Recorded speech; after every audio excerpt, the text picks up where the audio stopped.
Hello അസ്സാം വലൈക്കും. അപ്പോൾ ഇതെൻ്റെ മൂന്നാമത്തെ വീഡിയോ ആണ്. ഇന്ന് ഞാനിവിടെ ഉണ്ടാക്കുന്നത് ഭയങ്കര സിമ്പിളായിട്ടുള്ള ഒരു ഡെസേർട്ടാണ് കേട്ടോ. പെട്ടെന്ന് നമുക്ക് ഉണ്ടാക്കിയെടുക്കാൻ പറ്റും കേട്ടോ. അപ്പോൾ അതിന് വേണ്ടിയിട്ട് നമ്മളൊരു പാത്രം എടുത്തിട്ടുണ്ട്. നമ്മളതിലേക്ക് കുറച്ച് ഒരു മൂന്ന് ടേബിൾ സ്പൂണോളം ഗീ അതിലേക്ക് ആഡ് ചെയ്തിട്ടുണ്ട് കേട്ടോ. അതിലേക്ക് പിന്നെ നമ്മൾ ഒരു 2 നേന്ത്രപ്പഴം എടുത്തിട്ട് ഇതേ ഷേപ്പിൽ കട്ട് ചെയ്തിട്ട് നമ്മൾ അതിലൊന്ന് കുറച്ച് നേരം ഒന്ന് റോസ്റ്റ് ചെയ്തെടുക്കുന്നുണ്ട് കേട്ടോ.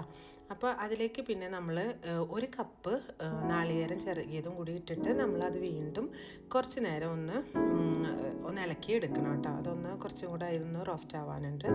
അതിന് ശേഷം നമ്മൾ അതിലേക്ക് കുറച്ച് ഏലക്കാപ്പൊടിയും പിന്നെ കുറച്ച് ശർക്കര ഒരു 3 ടേബിൾ സ്പൂണോളം ശർക്കര ഞാൻ ഇതിൽ ആഡ് ചെയ്യുന്നുണ്ട്. പക്ഷെ ഞാനത് വീഡിയോയിൽ എടുക്കാൻ പെട്ടെന്ന് വിട്ടുപോയതാട്ടോ.